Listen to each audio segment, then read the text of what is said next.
apa itu sebenarnya ajaran gnostik ya? Dasar pikiran gnostik adalah pengetahuan ya.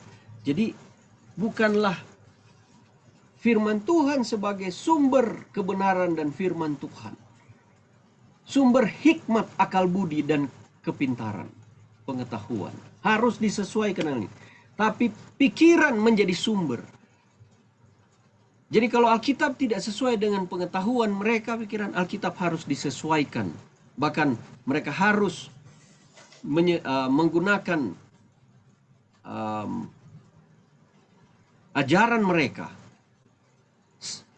dan Alkitab harus dikesampingkan ya. Yaitu memiliki rahasia-rahasia yang akhirnya dapat menjamin kesatuan jiwa dengan Tuhan. Jadi berdasarkan pemikiran mereka, filosofi mereka untuk bisa bersatu dengan Tuhan. Tapi ini kekristenan, saudara-saudara. Ini bukan ajaran di luar Kristen, ini ajaran Kristen ya. Jadi tujuan pengetahuan adalah keselamatan, meliputi penyucian dan kekekalan, dan dibuat dalam kerangka yang bertalian dengan konsep filsafat, mitos-mitos, astrologi yang kontemporer ya. Kalau zaman itu secara tidak langsung dipengaruhi oleh filsafat Yunani. Saudara perhatikan, itulah yang masuk ke Kristenan. Ini definisi dari buku Sarapan Pagi ini, saya ambil dari artikel rohani yang banyak digunakan oleh orang Kristen. Tapi saudara cek juga di istilah kamus-kamus teologi umum ya, kurang lebih seginilah definisinya. Saudara perhatikan, inilah istilah gnostik, inilah ajaran yang mempengaruhi orang Kristen di zaman itu. Filosofi masuk, mitos-mitos, astrologi, filsafat Yunani ya, yang mengajarkan bahwa manusia ini terdiri dari 3 bagian, yaitu tubuh, jiwa, dan roh yang terpisah tiga-tiga, yang disatukan ke dalam tubuh manusia. Dan saudara perhatikan, itu masuk ke dalam ajaran kekristenan sampai detik ini, dipercaya bermiliaran orang Kristen di dunia ini.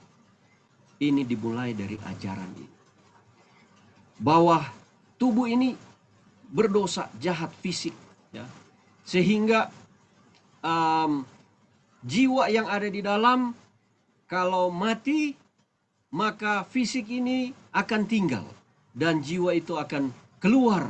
Jadi ada keabadian di dalam. Yang mati itu fisik, kemudian dia akan kembali jiwa itu. Jadi ada makhluk yang berbentuk roh di dalam, halus bukan fisik.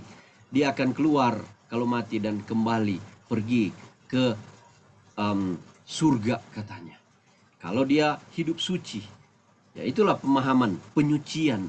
Jadi dengan usaha mereka mulai berpikir gimana supaya hidup suci itu, menggunakan berbagai filosofi manusia. Bahkan kalau dia tidak cukup hidup suci, dia harus pergi ke satu tempat pembakaran ya, di alam yang lain, dan dibakar dulu di sana. Kemudian dia akan berjuang untuk bisa masuk pergi ke surga. Kita yang hidup di sini berusaha mendoa-doakan dia supaya dia boleh keluar dari api penyucian itu. Saudara, tidak ada di dalam Alkitab ini. Tidak ada, saudara cari Kejadian sampai Wahyu. Tapi dipercaya jutaan miliaran orang. Ya. Kepercayaan inilah yang masuk ke dalam dunia kekristenan. Menjadi sinkretisme, dipercaya oleh banyak orang. Dan itulah yang dinasihati, ditegur oleh Yesus. Ya. Dan ini yang dihadapi oleh orang-orang Smyrna. Paham-paham ini yang merusak umat Tuhan di zaman itu. Dan banyak sekali orang sangat yakin dengan ajaran ini. Padahal itu adalah ajaran iblis yang tidak ada di Alkitab. Bahkan ada Alkitab Kristen yang lain, ajaran itu ditambahkan, dimasukkan ke dalam Alkitab. Saudara boleh pergi ke toko buku dan lihat Alkitab yang ada ajaran itu. Tapi itu bukan ajaran, bukan kanon, bukan ajaran secara alkitabiah yang benar, saudara-saudara. Nah, inilah yang terjadi di jemaat Smyrna ini. Dan secara aplikasi di zaman kita juga. Hal ini saudara dan saya mungkin pernah dengar, atau mungkin kita yakini hal ini. Bertobat, Tuhan suruh. Tinggalkan ajaran spiritisme ini. Karena itu dimulai dari Taman Eden. Setan katakan kepada Hawa, kamu sekali-kali tidak akan mati.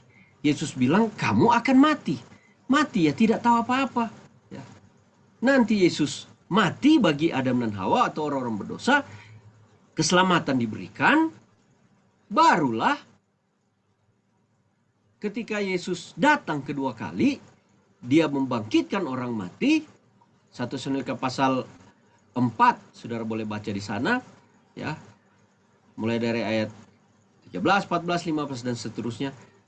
Disitulah sangkakala Allah berbunyi dan orang mati bangkit dari kematian. Tidak ada di mana-mana, mereka tidak di sorga. Orang mati Yesus bilang tidur, tidak tahu apa-apa. Ya. Tapi suntikan inilah, penipuan yang sangat licik inilah yang dipercaya oleh Hawa. Dia tidak lagi mau mendengar apa yang Yesus katakan. Setan sangat licik, saudara-saudara. Bahaya kita bisa tertipu kalau kita masih memahami. Ya. Harus tinggalkan pemahaman-pemahaman, bahkan hal-hal segala sesuatu yang tidak ada di dalam ajaran Alkitab. Kita harus tinggalkan semua itu. Kita harus kembali kepada Alkitab, saudara-saudara. Oke, ya. Jadi ini kurang lebih gambaran ringkasan dari ajaran Gnostik ini, adanya percikan roh Allah. Jadi kita ini ada percikan roh Allah katanya, ya. Jadi ada sebagian dari zat Allah di dalam diri kita. Padahal kita apa? Diciptakan dari tanah, ditiupkan nafas oleh Tuhan, barulah jadi makhluk, ya. Bukan roh Allah, ya, yang kita adalah bagian dari zat Allah, bukan, ya. Kita diberikan hidup oleh Allah.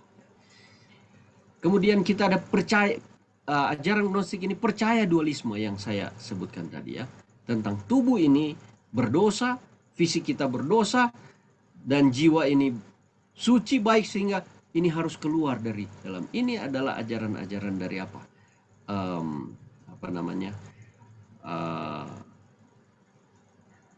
Bukan ajaran kekristenan, ya. Dari ajaran-ajaran Yunani, ajaran-ajaran dari luar yang masuk ke dalam kekristenan, ya. Kemudian menganggap dunia ini tidak baik, ya. Segala sesuatu ini tidak baik di dunia ini, hanya Allah dan kita manusia yang baik.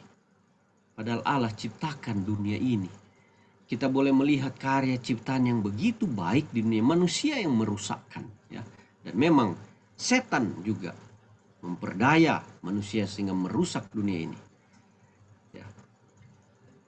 Tapi Tuhan mau kita untuk hidup memelihara dunia milik Tuhan yang baik ini. Kita harus menjadi manusia yang berakhlak, bermoral, manusia juga yang mencintai alam yang Tuhan ciptakan, ya. Berbeda dengan ajaran Gnostik, mempercayai karya keselamatan yang berbeda, ya. Tadi saya sudah sebutkan, ya. Mereka percaya bahwa keselamatan itu harus berdasarkan pengetahuan, oleh usaha, oleh penyucian diri sendiri. Selamat itu boleh kita usahakan, ya. Dan ada kebangkitan roh tadi saya katakan, ya. Jadi sudah boleh cek ini, ajaran ini di sudah googling, ini ada, ya. Mereka percaya bahwa ketika mati orang langsung bangkit, ya. Rohnya akan roh artinya jiwa itu balik ke sorga atau pergi ke neraka kalau terlalu jahat orangnya. Kemudian berpegang penuh pada eskatologi, ya. Jadi berbicara tentang peristiwa akhir zaman, tentang keselamatan, tetapi yang berbeda yang mereka ajarkan tentang usaha untuk mencapai keselamatan dan pembebasan diri, ya. Ini hati-hati istilah pembebasan diri. Artinya diri ini penuh dengan dosa, masalah. Kita harus berjuang, berusaha untuk membebaskan diri kita dengan berbagai ritual dan berbagai hal. Ini percampuran, sinkretisme masuk ke dalam Kristenan. Hati-hati orang Kristen. Seringkali kita coba, oh mari kita mencari ketenangan dengan ada senam-senam tertentu untuk mendapatkan ketenangan batin, meditasi, mengosongkan pikiran, kemudian kita mencari aura-aura positif. Saudara, ini adalah bagian dari gnostik ya. Kita hanya boleh meditasi firman Tuhan. Meditasi pun bukan mengosongkan pikiran, tapi membaca firman, berdoa, menyebutkan apa yang kita gumuli kepada Tuhan. Dan Tuhan janji memberikan ketenangan saat itu juga.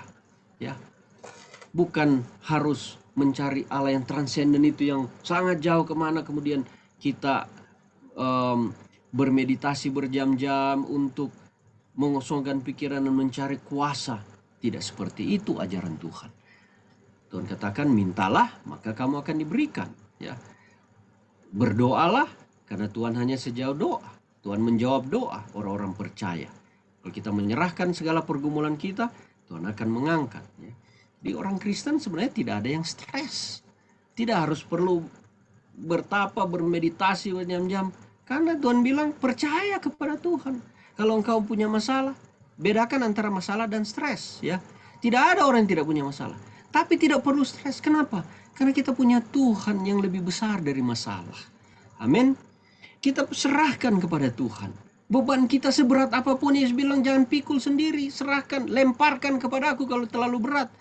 Yesus yang akan mengangkat dan memberikan kepada kita keringanan. So, Yesus bilang jangan khawatir. Dengan apapun juga, Yesus katakan. Jadi umat Tuhan tidak boleh ada yang khawatir, tidak boleh ada yang takut. Itu apa? Itu dosa, saudara-saudara. Karena kita menunjukkan bahwa kita tidak percaya kepada Tuhan. So, sangat jauh ajaran gnostik ini dengan ajaran firman Tuhan. Inilah jemaat iblis itu. So, oke. Jadi, Tuhan sudah ingatkan kita tentang keberadaan jemaat iblis ini ada di antara tengah-tengah umat Allah, orang Kristen. Ajaran ini tersebar luas di mana-mana. Hati-hati. Ini pesan Tuhan diulangi terus sampai saat ini. Karena itu saudara harus waspada setiap saat. Setan bekerja 2 kali lipat akhir-akhir ini. Karena dia tahu waktunya sudah tidak lama lagi. Dia mau bawa pikiran orang sebanyak-banyaknya untuk percaya padanya, menjauhkan ajaran Tuhan, dan tanpa sadari sedang tertipu dengan ajaran-ajaran dia, ya. Dan Yesus sudah memberikan amaran ini, tanda-tanda dari ajaran ini kita pelajari malam hari ini, ya. Nah, kemudian selanjutnya apa yang disampaikan kepada jemaat ini tentang kesusahan yang mereka hadapi di dalam ayat 9. Jangan takut terhadap apa yang harus engkau derita. Wow, saudara-saudara, kalau saudara sedang menderita saat ini, saudara sedang teraniaya, saudara sedang susah, sulit menghadapi masalah ekonomi, masalah yang tidak menentu, banyak orang ketakutan menghadapi masa depan.